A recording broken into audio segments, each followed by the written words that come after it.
Hello दोस्तों, आप सभी लोगों का मेरे यूट्यूब चैनल स्टार नॉलेज में स्वागत है। मेरा नाम अभयराज है और जैसा कि आप मेरी लैपटॉप की स्क्रीन में देख रहे हैं कि आज मैं बताने जा रहा हूँ destination marketing strategies to attract more visitors. तो ये वीडियो पूरा बहुत ही ज़्यादा नॉलेजफुल होने वाला है।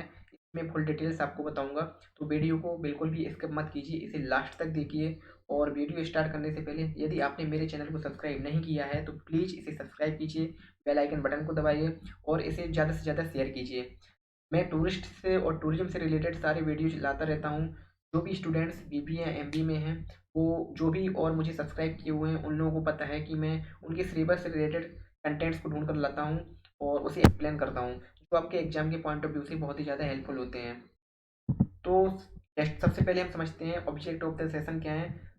What is destination marketing, why is destination marketing important, who is responsible for destination marketing, 14 destination marketing strategies to promote destination tourism trends, opportunities for the tourism industry, and things not to do while destination and top DMC countries all over the globe।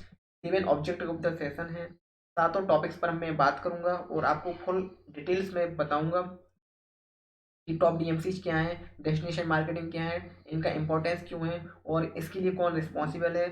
कुछ strategies, बहुत सारी strategies होती हैं किसी भी destination को marketing करने के लिए या किसी बिजनेस को मार्केटिंग करने के लिए, बट उनमें से कुछ स्ट्रेटजीज ऐसी होती हैं जो बहुत ही ज़्यादा आवश्यक होती हैं। तो उनमें से मैंने सॉर्ट आउट की हुई हैं, जिनमें 14 स्ट्रेटजीज को मैंने सॉर्ट आउट किया है, उनको मैं एक्सप्लेन करूंगा। टूरिज्म में ट्रेंड्स क्या हैं और फ्यूचर में क्या अपॉर्चुनिटीज़ हो सकती हैं, उन सब चीज़ों में बात करेंगे। और कौन कौन सी ऐसी चीज़ें हैं जो हमें मार्केटिंग के समय नहीं करनी चाहिए, उनको भी हम छोटे से ब्रीफ्स में डिस्कस करेंगे।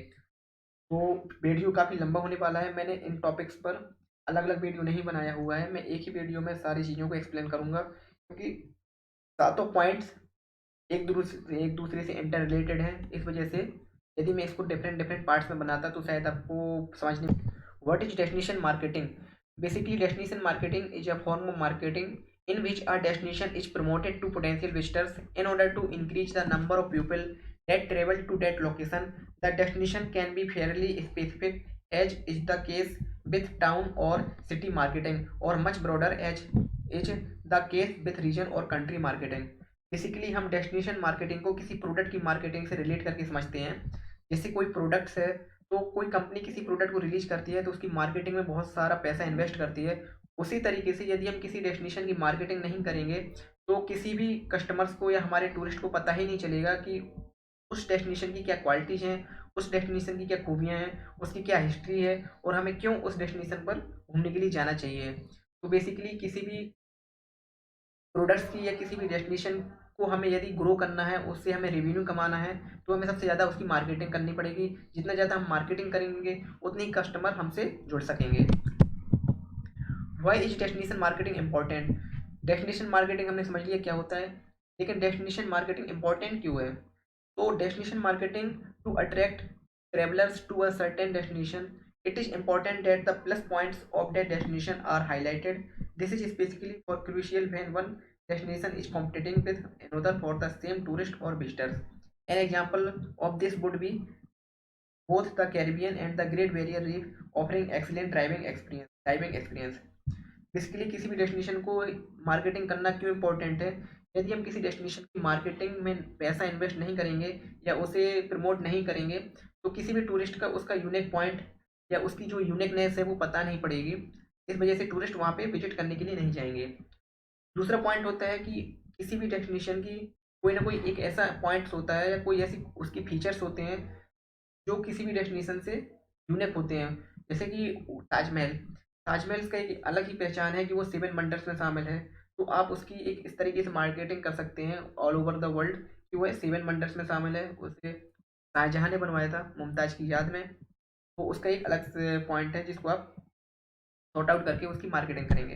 वैसे ही किसी न किसी डेस्टिनेशन की हमें कुछ ना कुछ यूनिक पॉइंट छाँट कर उसकी मार्केटिंग करनी होती है। अब हम समझते हैं who is responsible for destination marketing.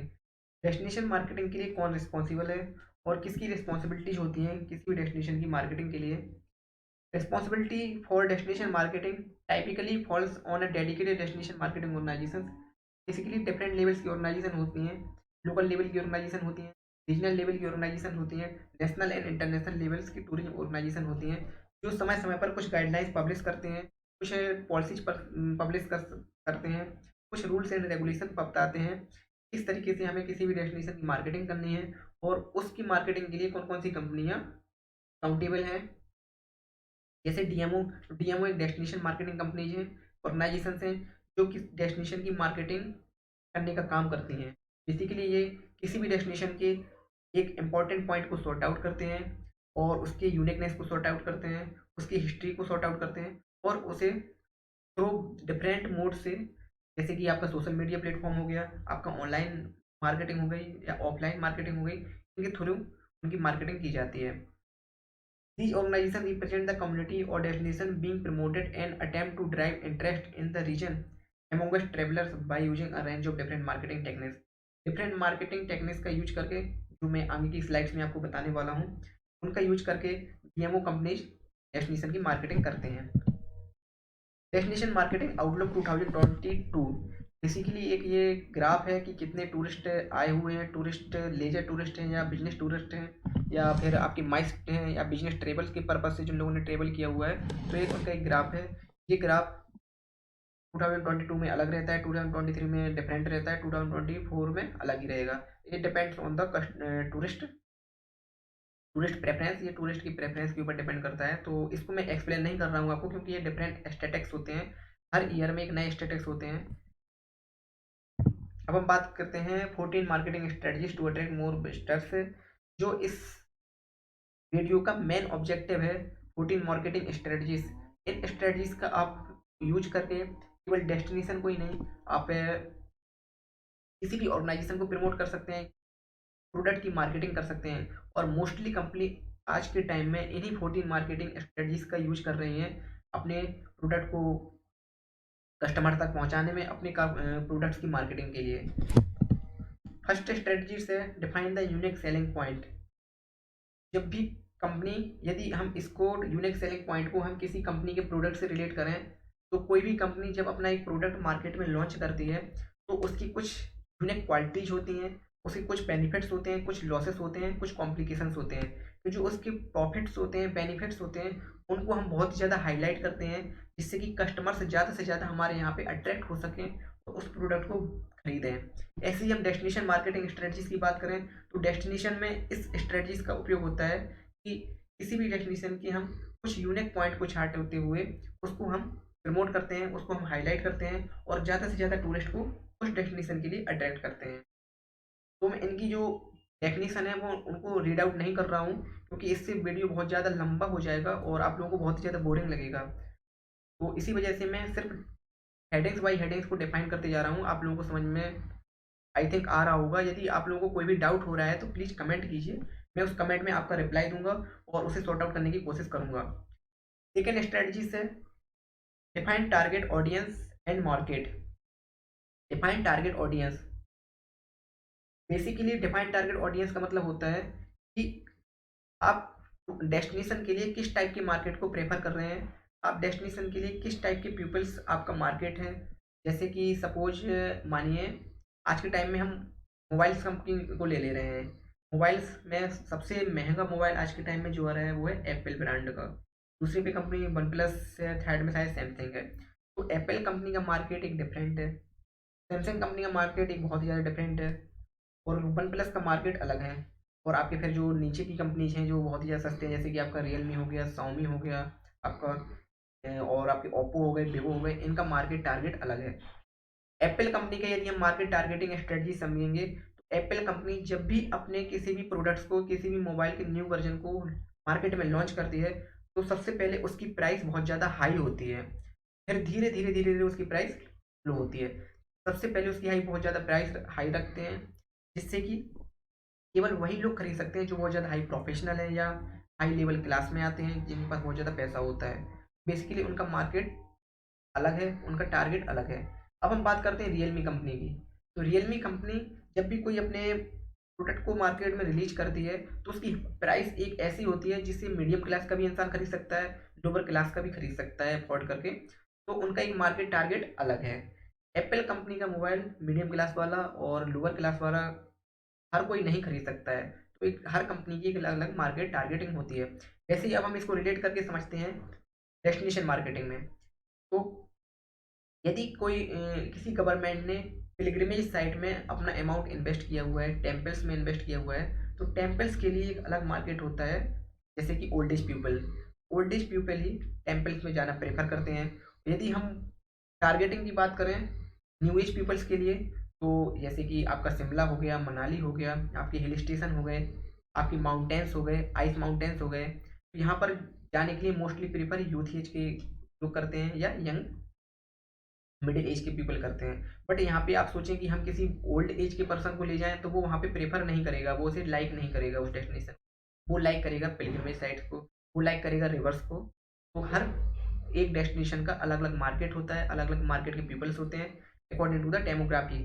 उनकी एज के अकॉर्डिंग होते हैं, उनके सेक्स के अकॉर्डिंग होते हैं, उनके बिहेवियर के अकॉर्डिंग डिफरेंट डिफरेंट टारगेट्स होते हैं।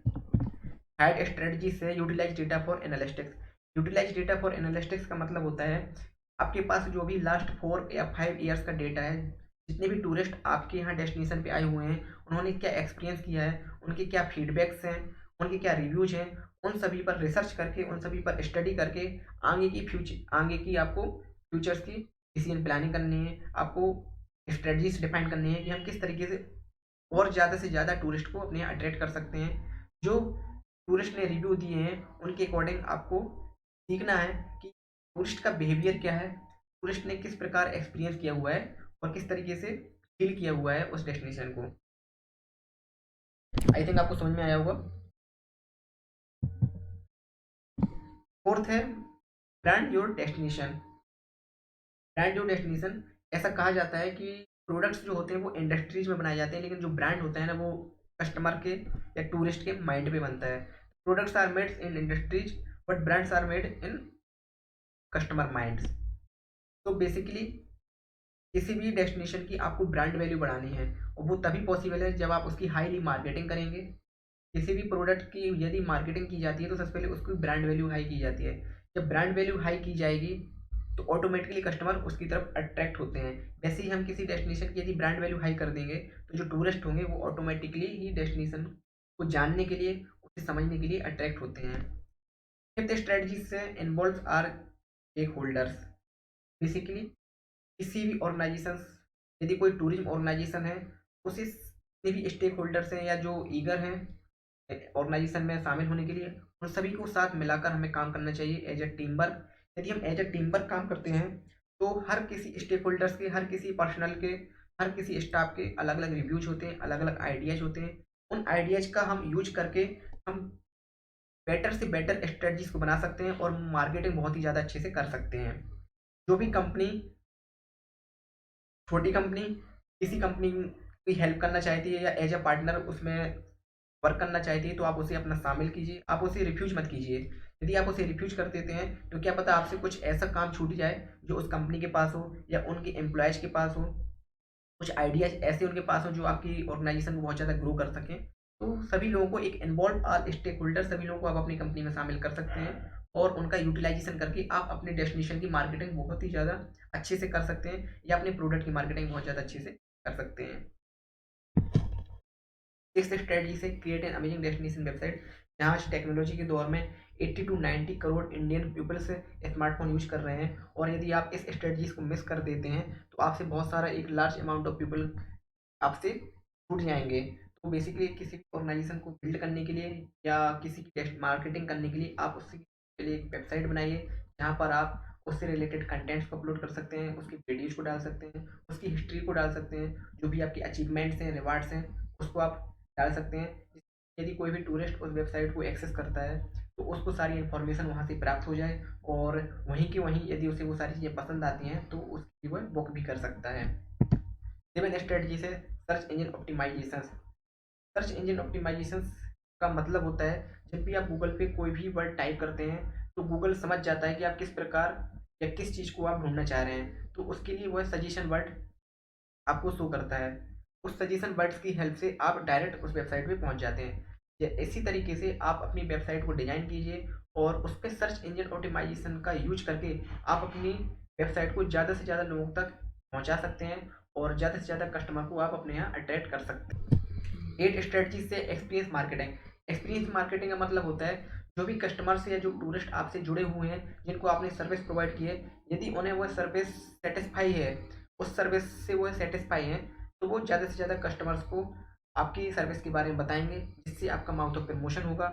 एक प्रकार से आप एक्सपीरियंस मार्केटिंग कर रहे हैं। आप अच्छी सर्विस दे रहे हैं, आप क्वालिटी सर्विस दे रहे हैं, तो आपके टूरिस्ट संख्या बहुत ज़्यादा बढ़ेगी, और जो टूरिस्ट एक बार आपसे जुड़ चुके हैं, वो टूरिस्ट 10 लोगों को भी उस डेस्टिनेशन के बारे में बताएँगे, आपकी ऑर्गेनाइज़ेशन के बारे में बताएँगे, जिससे कि जो टूरिस्ट आपके यहाँ अभी तक नहीं जुड़े हुए हैं, वो भी उस डेस्टिनेशन को एक्सपीरियंस करने के लिए आ सकते हैं।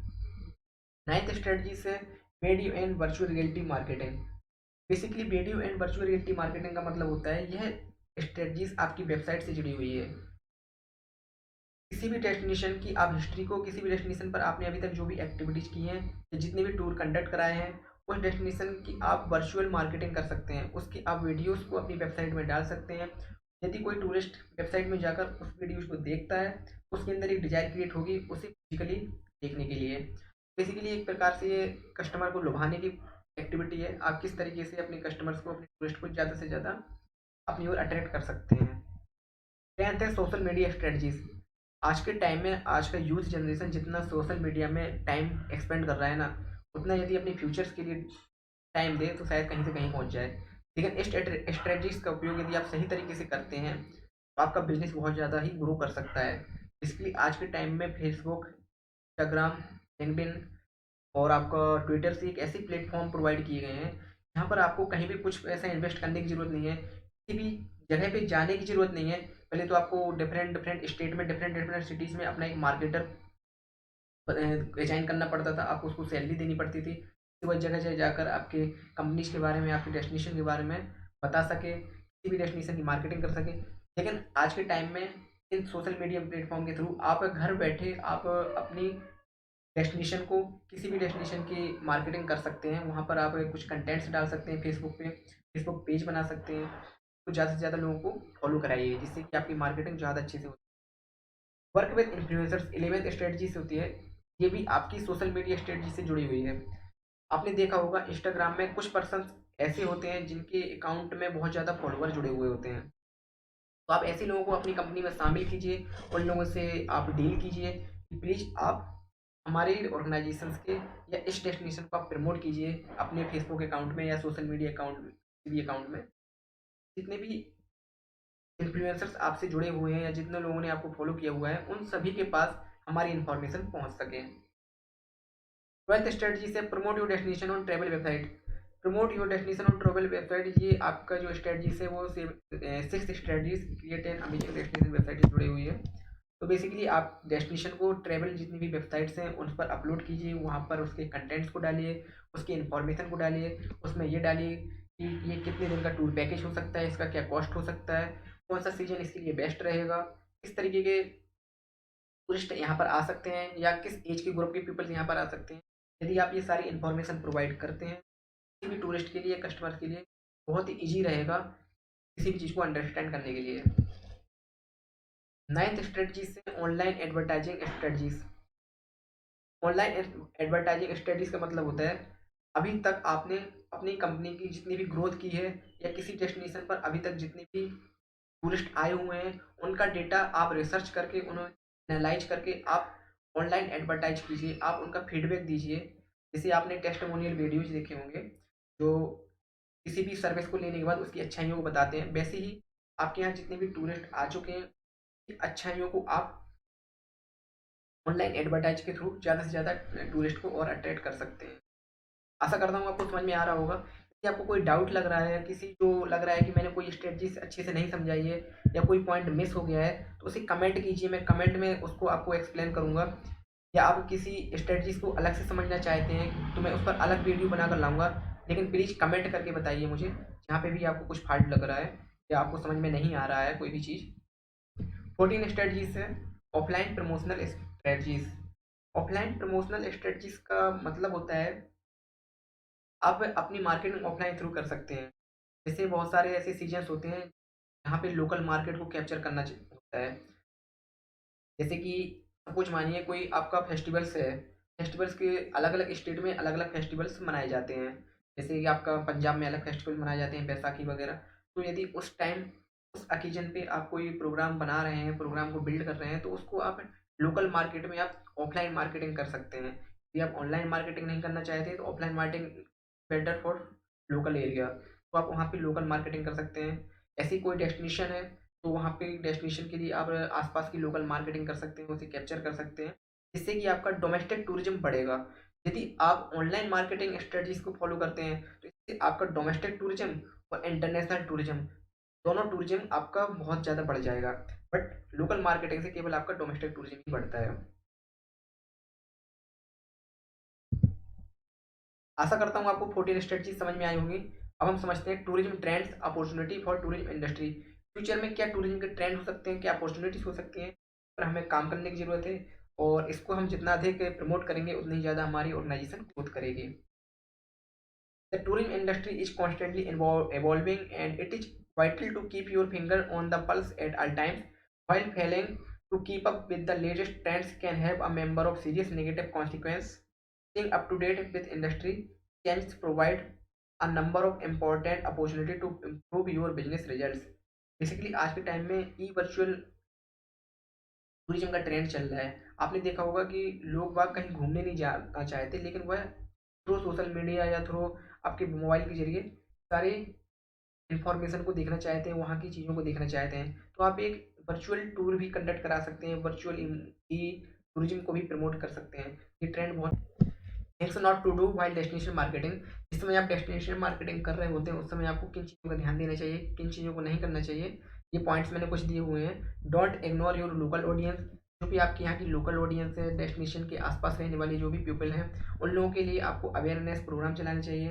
किस तरीके से आप डेस्टिनेशन को क्लीन रखेंगे और किस तरीके से आप प्रोटेक्ट करेंगे उसे, इस तरीके से आप सस्टेनेबल टूरिज्म को डेवलप कर सकें। आपके यहाँ जो भी टूरिस्ट आते हैं उनको आपको हॉस्पिटैलिटी सर्विस प्रोवाइड करनी है, उनसे आपको बहुत अच्छे से बिहेव करना है, जिससे कि और ज़्यादा से ज़्यादा टूरिस्ट को हम अपने यहाँ अट्रैक्ट कर सकें। Don't forget about Pinterest. Don't produce great content without promoting it. Don't blow your ad budget on channel you are not comfortable with. Don't forget to track and measure your campaigns. Top DMCs all over the globe. Basically all over the globe में कुछ डीएमसीज companies होती हैं। DMC का full form होता है destination management company. Destination management company basically इसका work होता है कि डेस्टिनेशन की मार्केटिंग को करना, उसे मैनेज करना, उसे मैनेजमेंट करना और उसको प्रोटेक्ट करना फॉर फ्यूचर। जो भी टूरिस्ट इंडिया से यदि सपोज यूएसए जा रहा है तो इंडिया से यूएसए जाने के लिए उसको जितना भी खर्चा आएगा वो सब स्वयं अफोर्ड करेगा। लेकिन वह यूएसए पहुंचने के बाद यदि वहाँ पे कुछ टूरिस्ट सर्विस लेना चाहता है या एक्टिविटीज लेना चाहता है तो वह डीएमसी कंपनी को प्रेफर करेगा और वह उससे कॉन्टैक्ट करेगा। तो बेसिकली डीएमसी कंपनी का वर्क ही होता है कि लोकल जो वहाँ के डेस्टिनेशन है उनको मैनेज करना, उनकी सर्विस टूरिस्ट को प्रोवाइड करना। मैंने डीएमसी के ऊपर एक अलग से वीडियोज बनाया हुआ है, आप मेरी प्लेलिस्ट में जाकर देख सकते हैं। उसमें मैंने डीएमसी के बारे में बनाया हुआ है, टॉप डीएमसी कंपनीज के बारे में भी एक अलग से वीडियोज बनाया हुआ है। Marketing strategies one of the top global DMC, जैसे जेटीबी ग्रुप से एक डीएमसी कंपनी जो होती है, इसकी मेन स्ट्रेटजीज क्या है फॉर मार्केटिंग के लिए। एनवायरमेंटल प्रिजर्वेशन, ये बेसिकली एनवायरमेंट को प्रिजर्व करते हैं। सस्टेनेबल प्रोडक्ट सर्विस प्रोवाइड करते हैं। कम्युनिटी पार्टनरिंग है, गोइंग पेपरलेस है एंड ग्रीन इनिशिएटिव्स है। पांचों पॉइंट्स बहुत ही ज़्यादा अट्रैक्टिव है और किसी भी टूरिस्ट को ग्रो करने के लिए ये बहुत ही ज़्यादा एसेंशियल है। जैसे आप एनवायरनमेंट को यदि प्रिजर्व नहीं करेंगे तो एनवायरनमेंट से आपकी क्लाइमेट ख़राब होगी और क्लाइमेट ख़राब होने से वहाँ पे टूरिस्ट आना पसंद नहीं करेगा। यदि आप किसी सस्टेनेबल प्रोडक्ट्स की स्ट्रेटजीज को उपयोग नहीं कर रहे हैं तो बेसिकली आपका टूरिज्म फ्यूचर ज़्यादा टाइम तक नहीं चल सकता है और वह वो ख़त्म हो जाएगा। कम्युनिटी पार्टनरिंग, आप किस तरीके से अपने टूरिस्ट को हॉस्पिटैलिटी सर्विस प्रोवाइड कर रहे हैं। गोइंग पेपरलेस, आप ज़्यादा से ज़्यादा थ्रू ऑनलाइन मीडिया के थ्रू आप कनेक्ट हो रहे हैं और सारी सर्विस थ्रू ऑनलाइन प्रोवाइड कर रहे हैं। आपका एक खर्चा बच रहा है कि आपको स्टेशनरी की ज़रूरत नहीं पड़ रही है। तो एक पेपरलेस आपका ये कंपनी के लिए भी प्रॉफिटेबल है और टूरिस्ट के लिए भी प्रॉफिटेबल है। ग्रीन इनिशिएटिव्स, ग्रीन इनिशिएटिव्स का मतलब होता है आप किस तरीके से ग्रीन को प्रमोशन कर रहे हैं, क्योंकि आज के टाइम में कोविड-19 के बाद मोस्टली टूरिस्ट नेचर फ्रेंडली हो चुके हैं। तो उन लोगों को आप ज़्यादा से ज़्यादा ऐसी चीज़ें पसंद है जहाँ पर नेचर हो, जहाँ पे ग्रीन हो, जहाँ पे ग्रासलैंड्स हो। तो आप इस तरीके की यदि सर्विस प्रोवाइड करेंगे तो आप बहुत ही ज़्यादा अच्छी तरीके से अपने डेस्टिनेशन को conclusion All the parties in the hospitality industry have access to various marketing strategies that work. Each and every strategies have its different impact on the audience as well as on the business. But since every destination is unique, different and cater to unique market, it is to be kept in mind that what strategies will work with which type of destination. Marketing push and pull factors are the main key to attract visitors, which can be also used by DMC, but precautions should also be taken while making any strategies. There are too many destinations in a country or state, but DMC deal with the specific area of attraction which operates only the facilities given to visitors after reaching the destination. Basically different different type की organisations होती हैं जो different different marketing strategies को follow करती हैं, लेकिन DMC जो companies होती हैं उनका बेसिकली वर्क होता है जब भी कोई टूरिस्ट उस स्पेसिफिक एरिया तक पहुंच जाता है तो वहां पर पहुंचने के बाद उसे वो सारी फैसिलिटीज़ प्रोवाइड की जाती हैं, इसके लिए विजिटर्स या टूरिस्ट होता है उसके लिए पे करता है अमाउंट। तो आशा करता हूँ कि आज का टॉपिक आपको समझ में आया होगा। यदि आपके अंदर कोई डाउट है या कोई स्ट्रेटजीज आपको समझ में नहीं आई है या आप डीएमसी के बारे में कोई डाउट है तो आप प्लीज़ कमेंट कीजिए, कमेंट में बताइए और मैं उसका रिप्लाई करूँगा। और thank you for watching this video. Please मेरी वीडियो को लाइक कीजिए, सब्सक्राइब कीजिए और इसे सुटेबल ऑडियंस के साथ प्लीज़ प्लीज़ शेयर कीजिए। Again thank you for watching this video. अगला वीडियो लाऊंगा आपके लिए एक नए टॉपिक के साथ।